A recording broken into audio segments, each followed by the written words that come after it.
बिस्मिल्लाहिर्रहमानिर्रहीम, अस्सलाम वालेकुम नाज़रीन कराम। मैं हूं मखदूम शहाबुद्दीन और आप देख रहे हैं मेरा फेसबुक और यूट्यूब चैनल। उम्मीद करता हूं आप सब लोग बखैर व आफियत होंगे और जहां भी होंगे अपने अहले खाना समेत खुश भी होंगे और महफूज भी।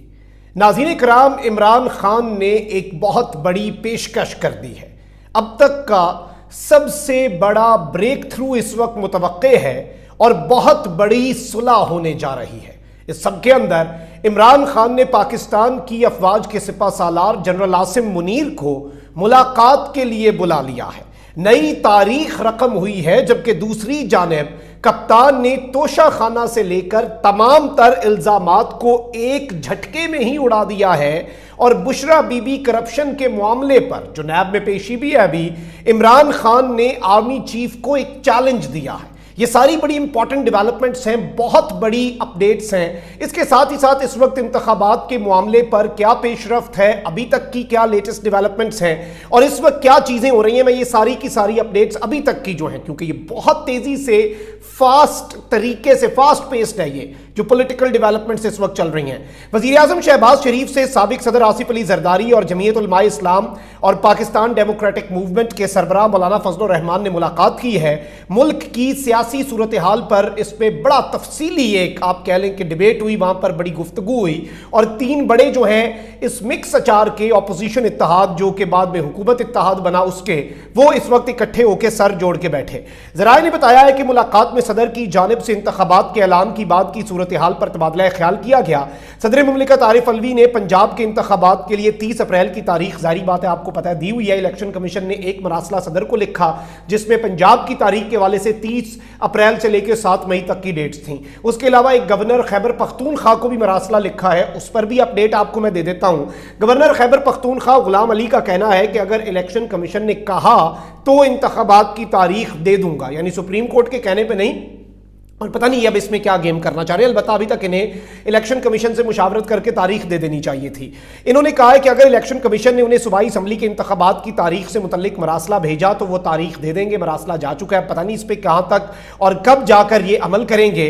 और यहाँ पर मैं आपको ये भी बता दूं कि पेशावर हाई कोर्ट ने खैबर पख्तूनख्वा में कौमी असम्बली की जो नशिस्तें हैं उन पर होने वाले ज़िमनी इलेक्शन मुलतवी कर दिए हैं। पेशावर हाई कोर्ट ने PTI के MNAs के इस्तीफों की मंजूरी के खिलाफ और ज़िमनी इलेक्शन मुलतवी करने के केस का महफूज फैसला सुनाया है। अदालत ने सूबे में कौमी असम्बली की नशिस्तों पर ज़िमनी इंतखाबात मुलतवी कर दिए और साथ ही 16 और 19 मार्च को होने वाले ज़िमनी इंतखाबात का जो शेड्यूल है वो मुअत्तल कर दिया। फरीकैन को नोटिस जारी करते हुए समात 7 मार्च तक मुलतवी कर दी। खैबर पख्तूनख्वा की 24 कौमी असम्बली की नशिस्तें, आपको पता है कि नेशनल असम्बली ऑफ पाकिस्तान जो है उसमें बेसिकली ये वारदात डाली गई थी जो इस्तीफे मंजूर करने की। पंजाब के तो ऑलरेडी उड़ चुके हैं। अब यहां पर एक और बहुत बड़ी खबर है जो आपके सामने रखनी है। तहरीक इंसाफ के रहनुमा जो जेल भरो तहरीक में आपको पता है कि गिरफ्तार हो चुके हैं, उस सब में लाहौर हाई कोर्ट ने तहरीक इंसाफ के रहनुमाओं की नजरबंदी का नोटिफिकेशन मुअत्तल कर दिया। उन्हें 30 दिन के लिए MPO maintenance of public order act जो है, यानी अमन आमा और एक पब्लिक ऑर्डर को मेंटेन करने का जो एक्ट है उसके तहत लोगों को नजरबंद किया जा सकता है, डिप्टी कमिश्नर कर सकता है, उसे लाहौर हाई कोर्ट ने उड़ा के रख दिया और हवाओं का रुख आपको अब तब्दील होता हुआ शायद नजर आ रहा हो। अदालत ने तमाम रहनुमाओं को रिहा करने का हुक्म दे दिया। जस्टिस तारिक सलीम ने तहरीक इंसाफ की दरखास्त पर समाअत की। अदालत ने रिमार्क्स देते हुए कहा कि 3 MPO के तहत नजरबंद और गिरफ्तार होने वाले रहनुमाओं को अलग अलग कैटेगरी में रखें। अदालत ने सरकारी वकील से इस्तफसार किया कि अगर एक आदमी यह कहता है कि रजाकाराना तौर पर मैं गिरफ्तारी देता हूं, जब वो अपनी मर्जी से कहते हैं कि वो अपनी रजाकाराना तौर पर गिरफ्तारी वापस लेते हैं, तो इस सूरत हाल में क्या होगा। सरकारी वकील ने अदालत से 15 मिनट का वक्त मांग लिया। 15 मिनट दे दिए गए और उन्होंने कहा कि चेक कर लेता हूं कि कौन MPO के तहत और किसके खिलाफ मुकदमात दर्ज हैं। लाहौर हाईकोर्ट में दरखास्त दायर में कहा गया था कि जेल भरो तहरीक गिरफ्तारी देने वाले रहनुमाओं को नजरबंद कर दिया गया। नजरबंदियों के अहकामात गैर कानूनी तौर पर जारी किए गए। लाहौर हाईकोर्ट तहरीक इंसाफ के नजरबंद होने वाले रहनुमाओं और कारकुनों को रिहा करने का हुक्म दे। और जाहिर बात है अब इस सब के अंदर आपको पता है कि मुतअद्दिद रहनुमा जो है उन्होंने गिरफ्तारी दी थी और अंदर थे और उन्हें अंदर कैदियों की तरह और प्रिजनर ऑफ वॉर की तरह या पॉलिटिकल प्रिजनर्स की तरह ट्रीट किया जा रहा था। चलें ठीक है, उम्मीद भी अच्छे की नहीं रखनी चाहिए, और वो अगर एक स्ट्रगल कर रहे हैं उसमें अब उन्हें इन्होंने प्रोटोकॉल तो नहीं देना, ये तो उन्हें पहले भी पता होगा। अब एक जानिब ये सब हो रहा है, वहीं दूसरी जानिब ऐवान वजीर आजम हाउस जो है वहां पे आनियां जानियां इस वक्त चल रही हैं। जरदारी पहुंचा, फजलुर रहमान पहुंचा, और इस वक्त नवाज शरीफ के साथ London back to back telephonic राब्ते हो रहे हैं, हाथ पांव फूले हुए हैं, और ताकतवर लोगों के साथ भी शहबाज शरीफ साहब जो है उनकी कुछ मुलाकातों के हवाले से इस वक्त शहर इक़्तिदार के अंदर बातें गर्दिश कर रही हैं।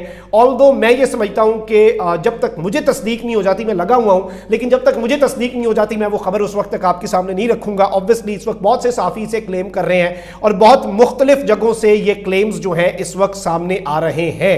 अब इस सब में इमरान खान साहब जो है उन्होंने मौके पे एक चौका मारा है, और लाहौर में इमरान खान साहब ने सहाफियों से गुफ्तगू की है, बड़ी अहम, अब तक की सबसे important discussion, and at the very right moment. आपको पता है कि इस वक्त शबर जैदी साहब 3 हफ्ते पहले कह चुके, आज मातजर साहब ने कह दिया कि मौजूदा हुकूमत एस्टैब्लिशमेंट को ब्लैकमेल कर रही है। मौजूदा हुकूमत एस्टैब्लिशमेंट को कहती है कि इंतखाबात हुए तो IMF की डील नहीं होगी, पाकिस्तान मुआशी तौर पर दिवालियापन की तरफ चला जाएगा।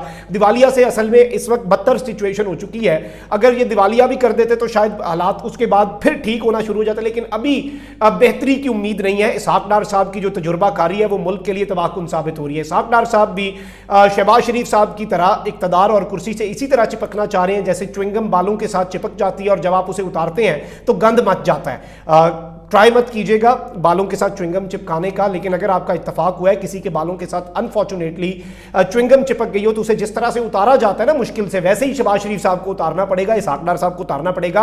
गैरत और इज्जत और ग्रेस जो होती है ना आला इक़्तिदार के, हम ये काम करने आए थे, हमसे वो नहीं हुआ, हमने उल्टा, लेकिन चले फायदा तो हासिल हो रहा है, लगातार अपना फायदा कर रहे हैं। अब इमरान खान साहब ने इस सारे के सारे मामले के अंदर, मैं आपको बार बार ये बात कह चुका हूं कि इमरान खान साहब एंटी एस्टैब्लिशमेंट नहीं है, इमरान खान साहब एंटी फौज नहीं है। इमरान खान साहब ये बात करते हैं कि फौज अपना काम करे, उस वक्त तक फौज अच्छी है।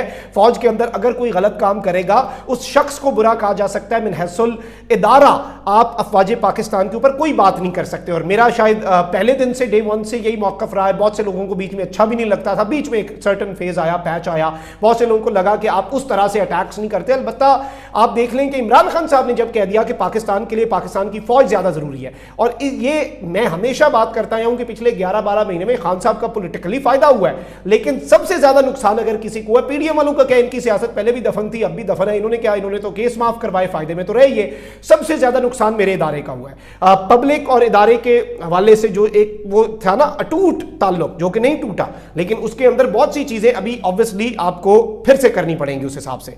अच्छा, अब यहां पर कुछ चीजें हैं जो आपके सामने रखना बड़ा जरूरी है। इमरान खान साहब ने कहा है कि ऐसा लगता है कि army chief general Asim Munir मुझे अपना दुश्मन समझ रहे हैं, एस्टैब्लिशमेंट से कोई लड़ाई नहीं, अब कोई बात करने को तैयार नहीं तो मैं क्या करूं। खान साहब पहले भी ये बात कर चुके हैं कि ताली एक हाथ से नहीं बजती, दोनों हाथ से ताली बजानी पड़ेगी।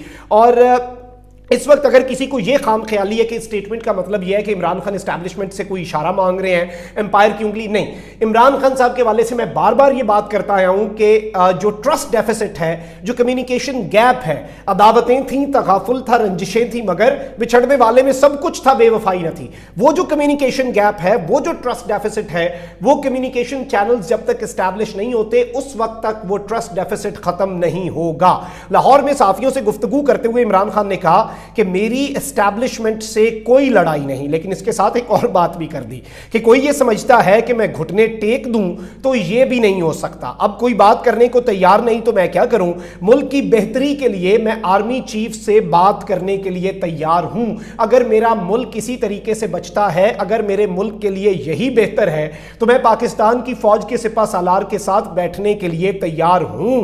यह एक बहुत बड़ी स्टेटमेंट है, एक बहुत बड़ा ब्रेक थ्रू है। President Arif Alvi has been trying to arrange this meeting और उसमें ब्रेक थ्रू नहीं हो सका। इवन उसमें यह भी इत्तला थी कि शहबाज शरीफ साहब को भी आगाह किया गया। पाकिस्तान का एक अहम तरीन स्टेक होल्डर इमरान खान है, पाकिस्तान का सबसे मकबूल तरीन लीडर इमरान खान है, और जारी बात है कि Imran Khan is going to become the next prime minister. और जिस तरह से एक स्टेटमेंट आई है, और मैं समझता हूं कि यह स्टेटमेंट बड़ी इंपॉर्टेंट है, जो एट्रीब्यूट की जा रही है जनरल रिटायर्ड नईम खालिद लोधी साहब से, और इसमें उनकी तरफ से यह स्टेटमेंट सामने आ रही है, सोशल मीडिया पर गर्दिश कर रही है कि इमरान खान इतना मकबूल हो गया है कि अब सवाल कबूलियत का नहीं है। वो जो सोहेल वड़ाई साहब ने कहा था ना कि इमरान खान की मकबूलियत तो है, कबूलियत नहीं है। अब इमरान खान इतना मकबूल हो गया है कि उसने वो कबूलियत वाला जो खाता होता है उसे खत्म कर दिया है। अब सवाल यह है कि इमरान खान के साथ कैसे चला जाए, इमरान खान के साथ मामलात को किस तरह से लेकर चला जाए। अब यहां पर मैं आपको यह बता दूं कि इस सारे के सारे मामले में इमरान खान साहब के हवाले से ये सारी चीजें हैं और इमरान खान साहब ने कुछ और चीजें भी कही हैं। इमरान खान साहब ने अपनी अहलिया के वाले से बात की कि मुझ पर और अहलिया पर मैं ये चैलेंज करता हूं तमाम इदारों को कि मुझ पर और मेरी अहलिया पर एक करप्शन का केस साबित कर दे। उन्होंने कहा कि पूरा जोर लगाया गया, परवेज लाई मेरा साथ छोड़ दे। अब हमने परवेज लाई के साथ वफादारी दिखानी है, मैं किसी के साथ बेवफाई नहीं कर सकता। यानी परवेज लाई ने मेरे साथ वफा दिखाई, वो डट गया। मुझे उम्मीद नहीं थी पर्सनली, खान साहब को भी उम्मीद नहीं थी अंदर खाते, यही बात है, लेकिन वो डट गए। अब इमरान खान की बारी है रेसिप्रोकेट करने की। इमरान खान किसी से बेवफाई नहीं कर सकता। इमरान खान कोई ये नहीं कर सकता कि वजारत उज़्मा के लिए कुछ बोझ उतारना पड़े कश्ती से तो वो उतारे, अब वो ये नहीं करेगा। और इस सब के अंदर साबिक वजीर आजम ने कहा कि जान के खतरे से मुतल्लिक मेरी रिकॉर्ड शुदा वीडियो मौजूद है। ये वीडियो बैरून मुल्क मौजूद है किसी के पास, और मैं समझ सकता हूं किसके पास मौजूद होगी, जहां पे किसी का हाथ नहीं पड़ता। और अल्लाह ना करे इमरान खान साहब को कुछ हो जाए तो उस केस में ये वीडियो लीक होगी और लॉन्च हो जाएगी, रिलीज कर दी जाएगी, और आप अंदाजा नहीं कर सकते कि उसके बाद अवाम क्या करेगी। इमरान खान साहब ने कहा कि एक ही बार में आम इंतखाबात हो जाए तो पैसे की बचत होगी, हम पीडीएम के एम्पायर्स के बावजूद इलेक्शन जीतेंगे। ओवरसीज पाकिस्तानी भी पीटीआई के साथ हैं। पीटीआई चेयरमैन ने कहका लगाते हुए कहा कि मखसूस नशिस्तों पर खवातीन भी चाहती हैं वो वजीर आला पंजाब बने। पंजाब के वजीर आला का फैसला अभी कर लिया तो कत्ले आम हो जाएगा, इतना बड़ा फड्डा है।